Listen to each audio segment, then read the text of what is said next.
ఏదో ఉందిలే వాగ్దానము, ఏదో ఉందిలే వాక్యము, అందరూ చెప్పేదే కదా, అందరూ వినేదే కదా, అందరూ చదివేదే కదా అని అనుకుంటే కార్యసిద్ధి కలగదు. విశ్వసించాలి. విశ్వసించువాడు కలవరపడడు అని కూడా వాక్యం ఉంది. కాబట్టి దేవుని బిడ్డలారా, పక్షిరాజులు జ్ఞాపకం చేసుకున్న దేవుడు మనల్ని కూడా జ్ఞాపకం చేసుకుంటాడు. ఏ పక్షిని జ్ఞాపకం చేసుకున్న దేవుడు మనల్ని జ్ఞాపకం చేసుకోడా? పక్షి మొర ఆలకించిన దేవుడు మన మొర ఆలకించడా? మత్తయి సువార్తలో ఏమనుంది?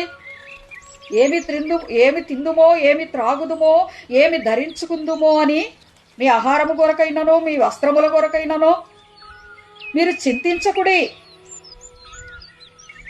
ఆకాశమందున్న పక్షుల్ని మీ తండ్రి పోషించుచున్నాడు. అనేకమైన పిచ్చుకల కంటే మీరు బహుశ్రేష్ఠులు కారా అని ప్రభు చెప్పారు. అంటే పిచ్చుకల కంటే కూడా మీరు శ్రేష్టమైన వారు కారా నా దృష్టిలో? మీరు చింతించొద్దు అని ప్రభు చెప్పారు.